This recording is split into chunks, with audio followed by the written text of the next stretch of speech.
Boa tarde! Hoje nós vamos falar sobre a formatura da primeira turma do curso de Inteligência Artificial da América Latina, que ocorreu aqui na UFG.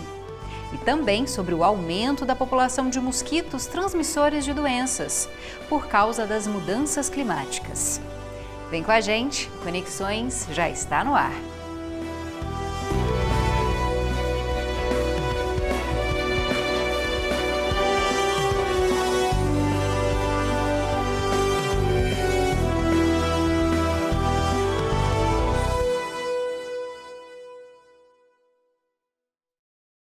Seja bem-vindo e bem-vinda você que nos acompanha pela TV UFG ou pelo nosso canal no YouTube. O Conexões tenta ser mais acessível e por isso temos interpretação para Libras feita aqui no estúdio, pelo professor Diego Barbosa. Ele é coordenador do Labitave. Além disso, nós fazemos descrições físicas de quem participa do nosso programa em estúdio. Começando pela minha. Eu sou a Camila Maia, uma mulher cis de pele clara, tenho cabelos escuros e abaixo dos ombros, olhos também escuros e hoje uso óculos. Eu estou de pé aqui no cenário do Conexões. Atrás de mim há uma estrutura em tons de vermelho, azul claro e cinza e também uma televisão bem no centro. Do outro lado dessa TV, à minha esquerda e também de pé, está o professor Diego. Ele se descreve como um homem de pele branca, com cabelos e olhos castanhos e barba cheia. Bom, e a gente começa o nosso programa de hoje com um giro de notícias. 19% dos jovens de 15 a 29 anos no Brasil não estudava nem trabalhava no ano passado. Em números absolutos, eram mais de 9 milhões de pessoas nessa situação. Isso quer dizer que a cada 5 pessoas nessa faixa etária, que estão nesse grupo, uma é do chamado neném. Os dados são da PNAD contínua, que foi divulgada na última sexta-feira pelo IBGE. Os dados apontam também que, apesar da porcentagem de jovens que não estudam e nem trabalham ainda ser alta, a parcela que não tem ocupação nem estudo recuou em comparação com 2022 e 2019. E agora o tema é saúde. O Conselho Federal de Medicina divulgou um dado alarmante. O Brasil registrou quase 2 casos por dia de exercício ilegal da medicina nos últimos 12 anos. Os dados foram coletados por meio do Conselho Nacional de Justiça, do Poder Judiciário dos Estados e também das polícias civis, das 27 unidades da Federação. O número de casos pode estar subnotificado, viu? Porque 5 estados brasileiros não encaminharam as informações solicitadas por meio da LAI, que é a Lei de Acesso à Informação. Para confirmar se uma pessoa pode atuar como médico, é bom consultar os sites dos Conselhos Regionais de Medicina ou do CFM, que é o Conselho Federal de Medicina, para saber se o profissional tem registro médico e se ele está ativo. Se for encontrada alguma irregularidade, a recomendação é denunciar na polícia e nos conselhos. Para que seja aberta uma apuração administrativa, também haja encaminhamento para demais órgãos. E a gente continua falando sobre saúde, mais especificamente sobre a relação entre as mudanças climáticas e o aumento de mosquitos transmissores de doenças, das arboviroses.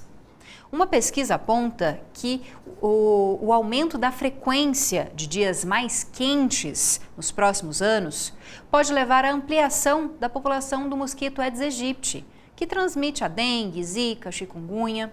Bom, e para explicar um pouco mais sobre como que isso ocorre e as consequências desse aumento, a gente vai conversar com um dos pesquisadores responsáveis pelo estudo, o Antônio Oscar Júnior, que é professor do Instituto de Geografia da Universidade Estadual do Rio de Janeiro, que aparece aqui de forma remota com a gente e está aqui na nossa tela já para conversar conosco. Olá, muito obrigada pela sua presença, seja bem-vindo ao Conexões. Olá, Camila. Olá, Diego. Boa tarde. Boa tarde a todos que nos ouvem. também. É um prazer estar aqui fazendo essa comunicação científica, comunicando e compartilhando com a Universidade Federal de Goiás. Bom, eu sou um homem cis, jovem, de pele clara, com olhos castanhos e barbas castanho claro, cabelo e barba curtos, de comprimento curtos. Eu uso um óculos na cor verde e uma blusa xadrez em azul e preto. Para comunicação, estou usando um fone de ouvido preto também. E estou sentado na minha sala e, ao fundo, a gente tem tijolinhos terracota numa estante com estrutura metálica preta, em que fica visível uma televisão também. Muito obrigada pela sua descrição e pela sua apresentação. Vamos começar tentando explicar para o nosso público como é que foi feita essa pesquisa e os resultados. Sei que vocês encontraram uma relação entre o aumento desses dias mais quentes, né, o aumento da temperatura, com o aumento da população de mosquitos Aedes aegypti no Rio de Janeiro, né? Isso pode ser estendido para outras partes do país também, para locais como aqui Goiás, em que a dengue também é endêmica, né? E a gente tem um problema também com os criadores desse mosquito. Explica pra gente, Antônio. Bom, esse estudo ele já tem um tempo em curso, né? Então a gente começou com ele em 2016, a convite do professor Francisco Mendonça, da UFPR, e hoje nós temos uma literatura muito farta e muito interessante e muito precisa sobre as condições ambientais para o desenvolvimento do Aedes aegypti. Então é sempre importante destacar que o que liga a dengue, a doença, com o clima é o mosquito, é o vetor. O Aedes aegypti, ele precisa de condições ambientais específicas para o seu desenvolvimento. Quanto maior a suscetibilidade climática, que a gente chama, ou quanto melhor forem as condições ambientais para a proliferação do mosquito, mais mosquitos no ambiente e maior o risco de contaminação, maior a suscetibilidade das pessoas se contaminarem com a dengue, com a doença dengue, e não só com dengue, zika, chikungunya, enfim, outras doenças que também são transmissíveis pelo Aedes aegypti. Então, hoje, quando a gente fala do Aedes aegypti, que é um mosquito que está altamente adaptado à realidade urbana, a gente trabalha ali com valores ótimos de temperatura na faixa dos 19, 20 graus até os 35 graus Celsius. Então, essa é uma faixa ótima de temperatura para o desenvolvimento do mosquito. Também precisa haver umidade relativa no ar acima de 60% aproximadamente, e além de condições de água parada. Então, essa água parada ela está associada, em geral, à deficiência de infraestrutura de saneamento básico, assim como a ocorrência de chuva. Então, no momento que ocorre uma chuva, a população, principalmente a população que não tem acesso à água encanada ou tem uma intermitência muito grande de acesso à água encanada, coleta essa água da chuva para poder fazer uso e muitas vezes não armazena da forma correta. Ou então na infraestrutura urbana, pneus, lixos depositados de forma irregular por conta da falta de coleta seletiva, da coleta de lixo adequada. Então, tudo isso cria condições fundamentais para o desenvolvimento do Aedes aegypti, principalmente no ambiente urbano. Então, no geral, a gente trabalha, do ponto de vista do clima, com essas três variáveis. Temperatura, então esses valores ideais de temperatura entre 19 e 35 graus Celsius.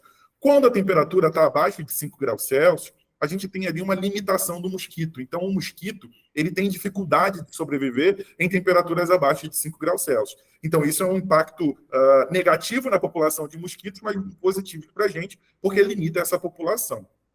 Então, quando a gente coloca isso e olha esses dados num cenário de mudança climática, a gente consegue ter alguns indicadores de como vai ser a evolução dessa população de mosquito. Então, foi isso que a gente fez. A gente elaborou 3 indicadores. Um indicador do potencial de desenvolvimento do ovo. Então, a mosquita, né? O mosquito fêmea, ela deposita o ovo, então esse ovo precisa de condições de umidade e precisa de temperaturas elevadas para o seu desenvolvimento da fase de pulpa, de larva, até chegar à fase de mosquito. Então isso leva em torno, ali, em média, de 10 dias. Então tudo isso está muito relacionado às características climáticas. Só que tem um dado interessante nas nossas pesquisas. O que a gente percebeu? A gente percebeu que as epidemias de dengue que aconteciam aqui no Rio de Janeiro, elas estavam relacionadas a anos anteriores muito secos. O que isso significa? O ano anterior foi muito seco, não tinha muita disponibilidade de água no ambiente para o mosquito se desenvolver. Por conseguinte, esse ovo ficou no que a gente chama de estágio de latência. Ele não eclodiu. Ele consegue ficar ali aproximadamente 360 dias em situação de latência, esperando as condições ambientais do ano seguinte. Então, o que aconteceu nesses anos seguintes, como foi o ano de 2008, como foi o ano de 2012, por exemplo? O ano anterior, 2007 e 2011, teve precipitação inferior ao esperado em relação a climatologia histórica aqui para o Rio de Janeiro. Então, esses ovos, eles não tiveram condições plenas de se eclodirem. Então, eles ficaram armazenados, acumulados para o ano seguinte. Então, no ano seguinte, teve o acúmulo de ovos depositados pela população daquele ano, mais os ovos depositados pela população do ano anterior, que aumentou expressivamente o número de mosquitos e muito possivelmente ajuda a entender a ocorrência dessas epidemias.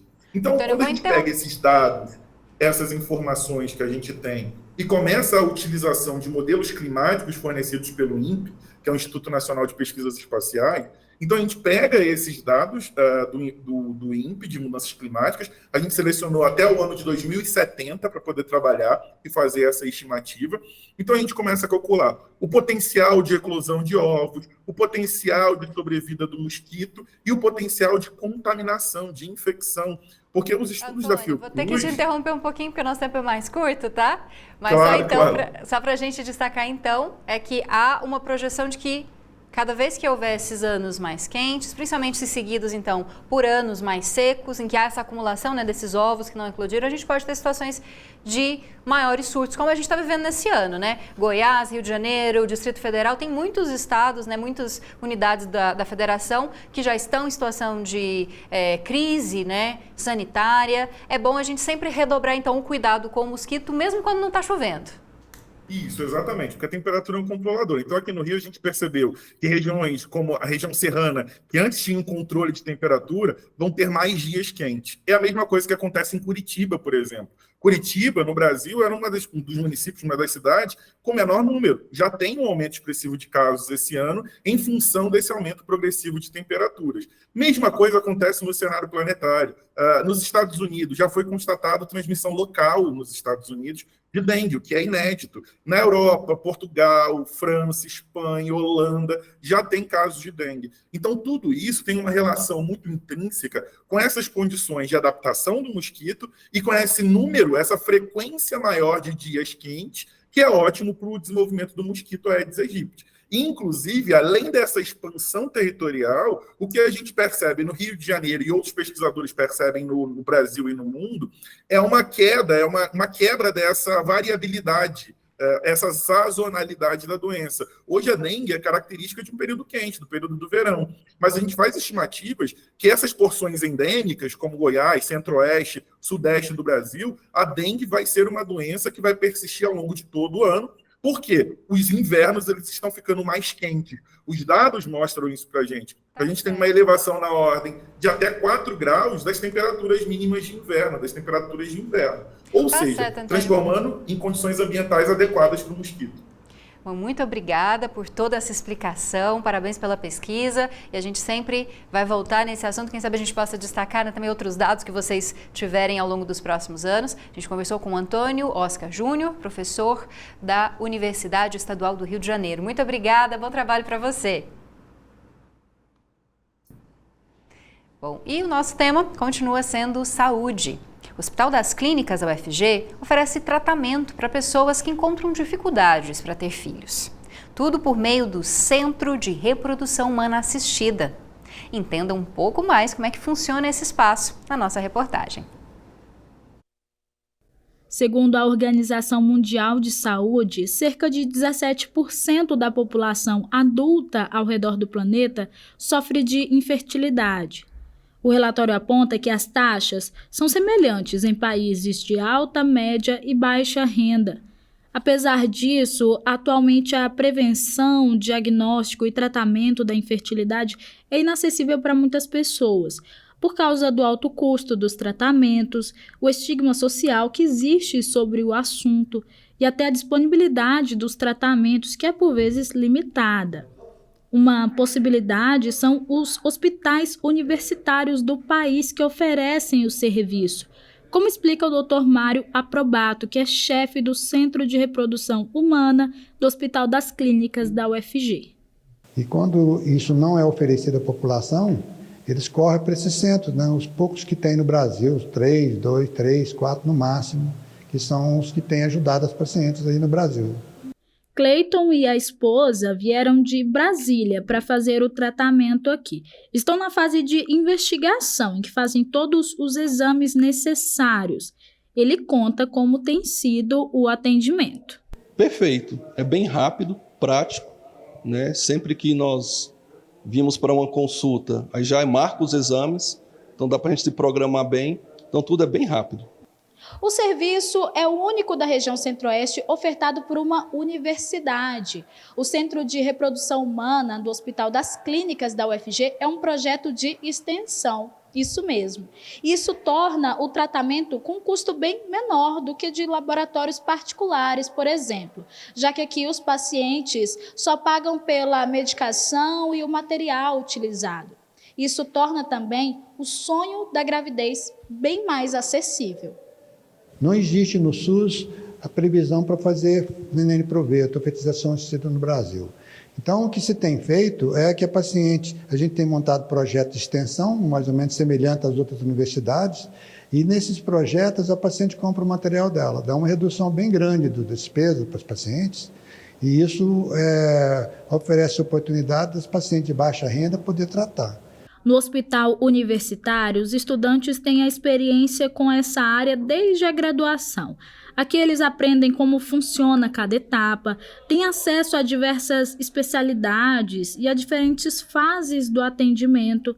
Além disso, o Centro de Reprodução Humana possui também equipamentos de ponta, tanto para os procedimentos quanto para o desenvolvimento de pesquisas. Que a gente tem a oportunidade não só de fazer, né, os atendimentos, principalmente de primeira consulta, mas também acompanhar as ultrassons de monitoramento das pacientes e até mesmo os procedimentos. A gente tem um centro cirúrgico pequeno ali no fundo, né, que é voltado só para os procedimentos mesmo, como de fertilização in vitro, e nós internos a gente tem sim a oportunidade de acompanhar quando eles acontecem aqui. É bem completo mesmo a nossa experiência. Mais que um centro que desenvolve pesquisa, ensino e extensão, esse é um lugar que traz de volta a esperança para quem chega aqui. Pelos relatos, o melhor, né? Se vocês olharem ali, tem um quadro, né, com os bebês, então realmente, acredito que daqui um ano e meio, vai ter uma ou mais crianças aí.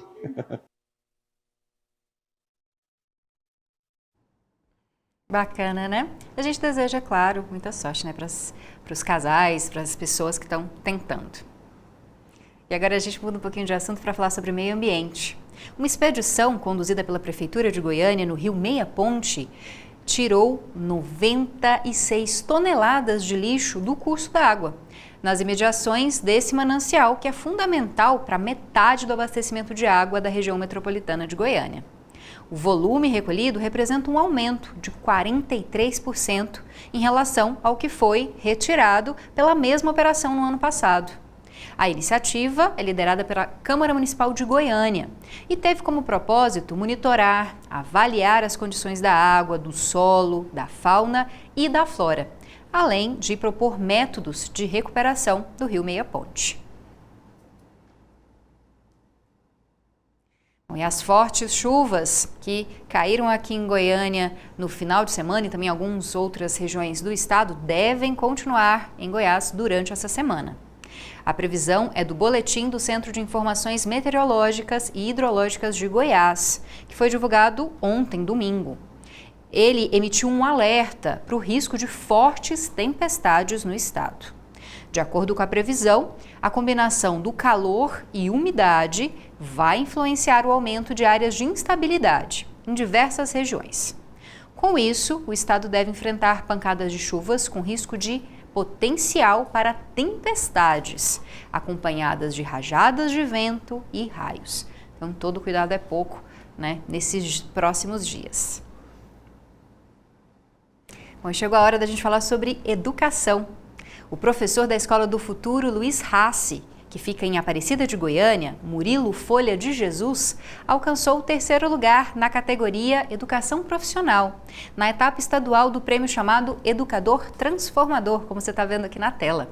O projeto dele trata de jogos eletrônicos para a inclusão de pessoas com transtorno do espectro autista e também fala da promoção e divulgação da indústria de jogos eletrônicos aqui no estado.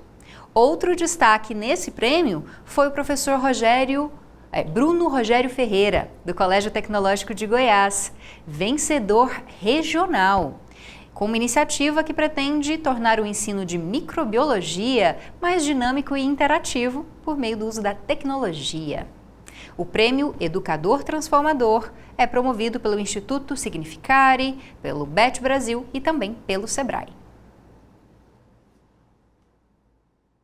Bom, e na última sexta-feira, a Universidade Federal de Goiás realizou a formatura da primeira turma de Inteligência Artificial de toda a América Latina. Os formandos do curso já saem com colocação no mercado de trabalho garantidas. Nós vamos conferir mais informações sobre essa formatura, sobre essa turma inédita agora. Chegou o tão sonhado dia da formatura, mas para Maria Helena esse é o momento de olhar para o passado.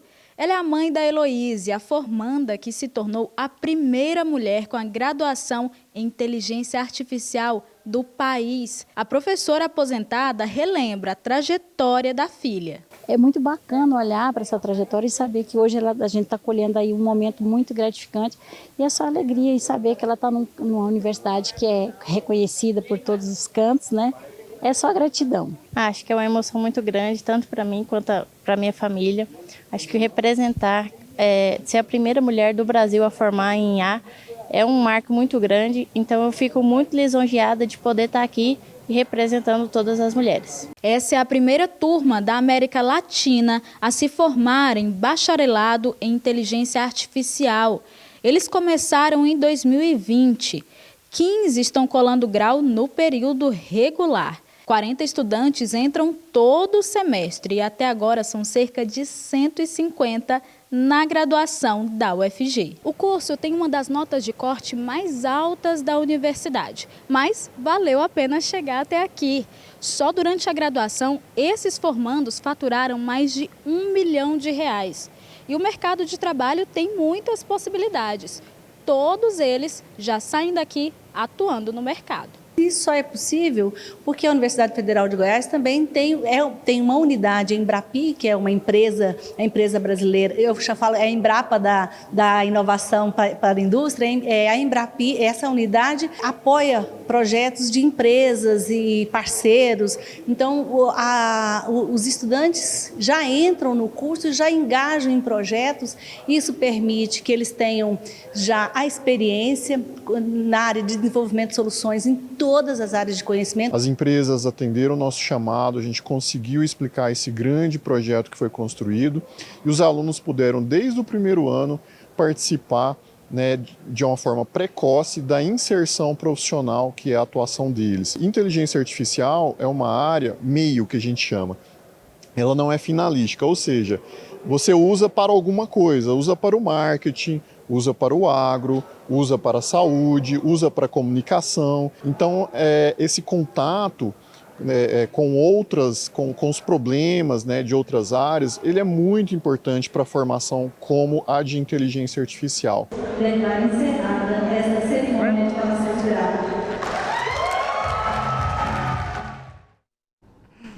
Bom, e é com essa formatura, né, inédita na UFG, na América Latina, que a gente finaliza o programa de hoje.